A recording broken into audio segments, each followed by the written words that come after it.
Jenengan lenggah wonten ing sak tengah-tengahipun putra pinang temanten. Pamitra niki nggih. Wah, oh pamiran ya Allah. Imut kula tasih tak mitra. Pantesan kula timbali pamitra mendel mawon nggih. Nyuwun ngapunten. Monggo Bapak Miran kepareng jengkar saking sasana kursi lenggah kepareng lenggah wonten ing sak tengahipun ingkang putra ngaten. Badhe ngadani adab tata cara bobot timbang. Pure regenging saha miyak sepinding swasana adicara bobot timbang mangke kalajengaken adicara kacar kucur menika badhe kapiwelda unggelipun gending rujit sumangga nuwun.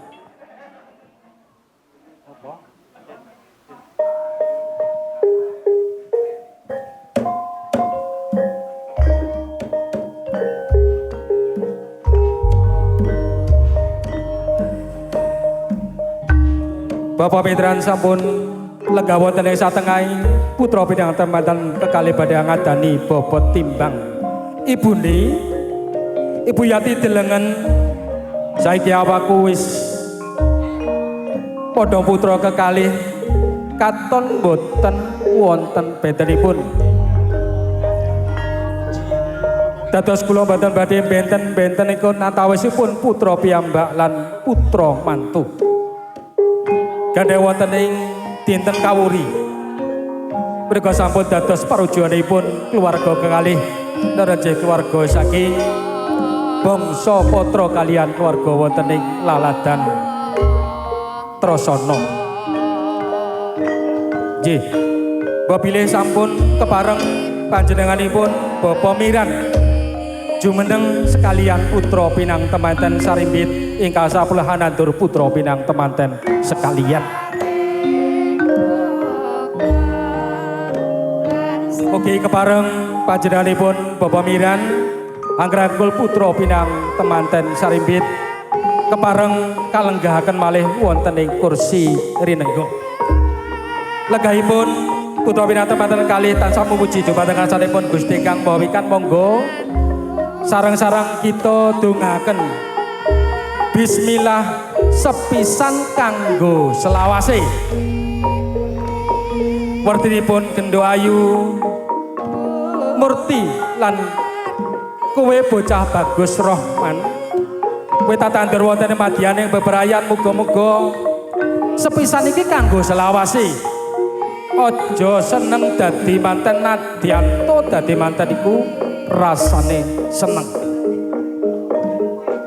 Paripurna bobot timbang kalajengaken adicara kacar kucur paring guna kaskaya.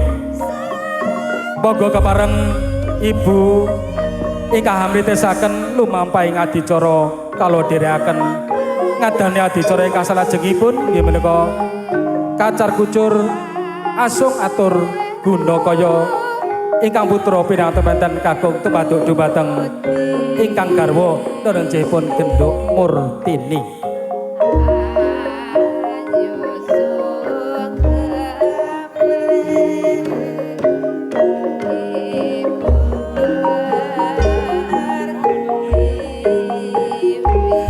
Nggih.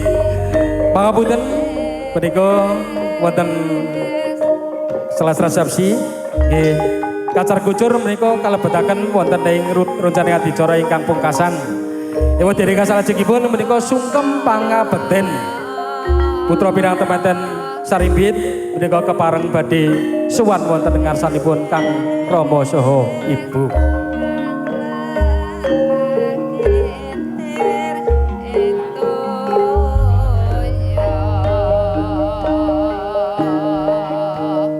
Kakang Mas kula ngaturaken sungkem pangabekti dumateng panjenengan Kang Mas.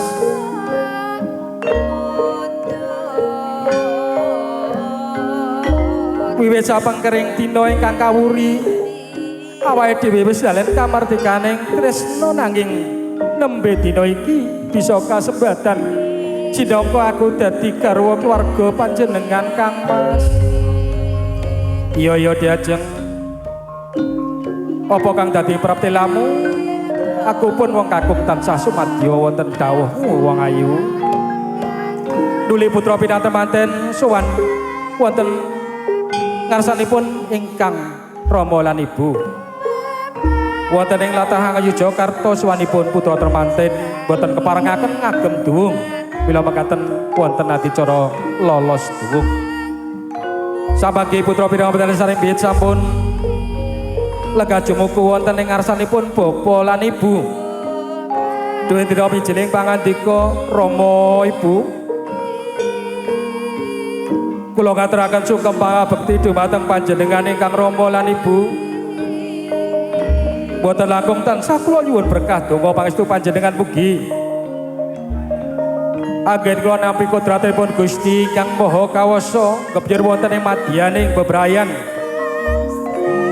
tansah kinayung wonten ngarsanipun Gusti Kang Maha Kuwaos dados sawening keluarga ingkang ayem tentrem. Iya nggih anakku sakloron ora kendhat anggonku caos donga pangestu parang awakmu sekloron ya nggih. Nanging elinga pituwaing wong sepuh. Ilinga parang petungkasing para pinter.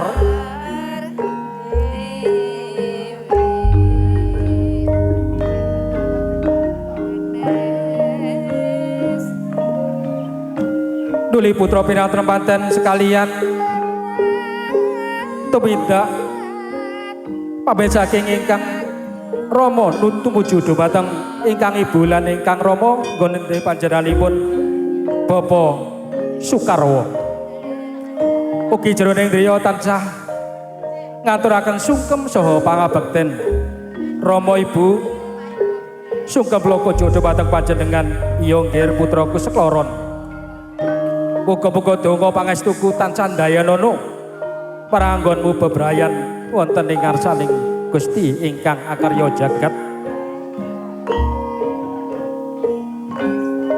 Ananging pulukawene ora yenggir kuwi tansah pituhu pitutur piwulang lan pituduh.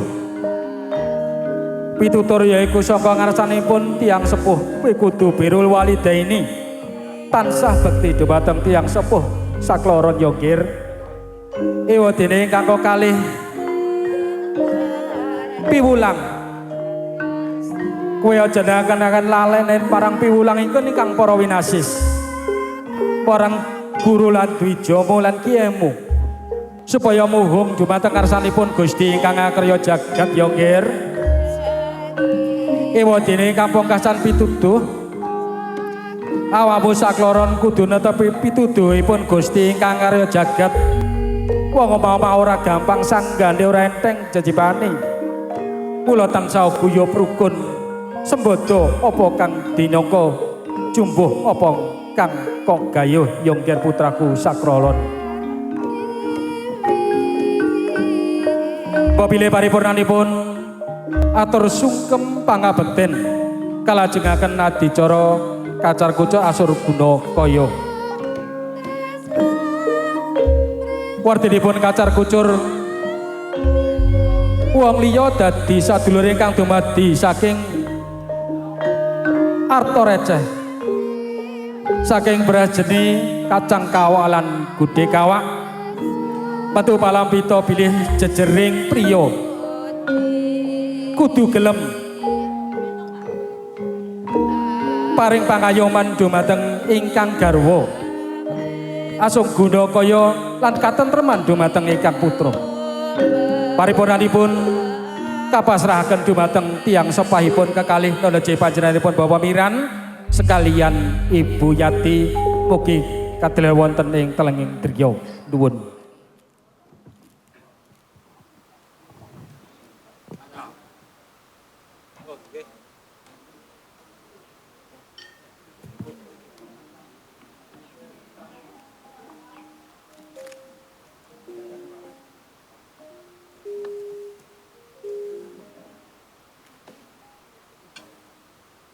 Dar kebel gitu. Ibu Pertiwi. Kacar kucur asung Gudokaya minangka perwakaning jangkeping adicara ngasal ajengipun neneje dahar kembul. Bilih kangge piyak sepining swasana kula nderek para pradonga kangge ngiringi lumampahipun adicara dahar kembul. Monggo sumangga nuwun.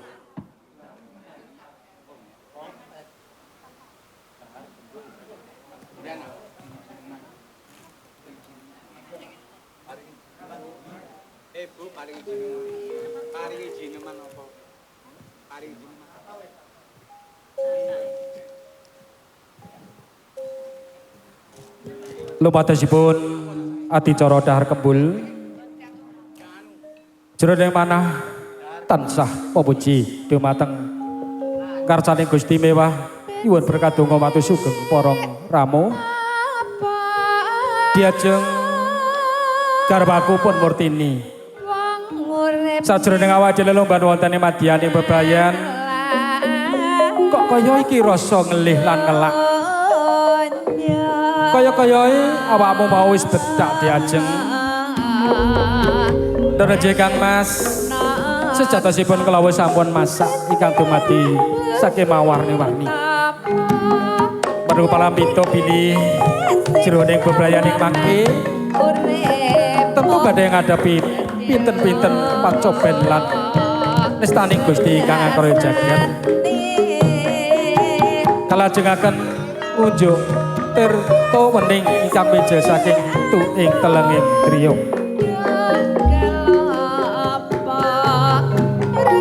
Tirta utawi banyu mengku parampita bilih tirta menawi panguripan. Sajroning tumita wonten ing bebrayan agung boten kandhat anggenipun memuji dumateng karsanipun Rat ingkang Maha Agung mugi sembada napa ingkang ginayuh tansah tumata punapa ingkang sejo dening karsaning Gusti Kang Angkara Jagat.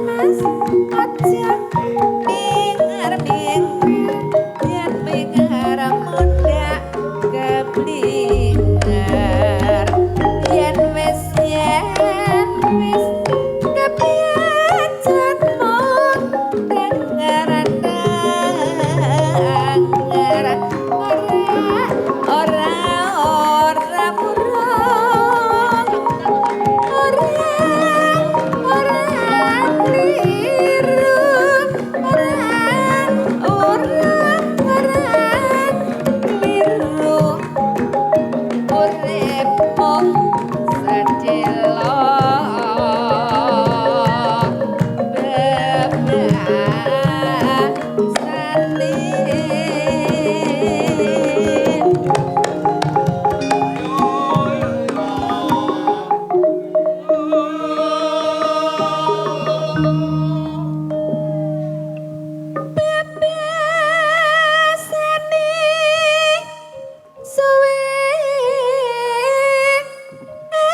wis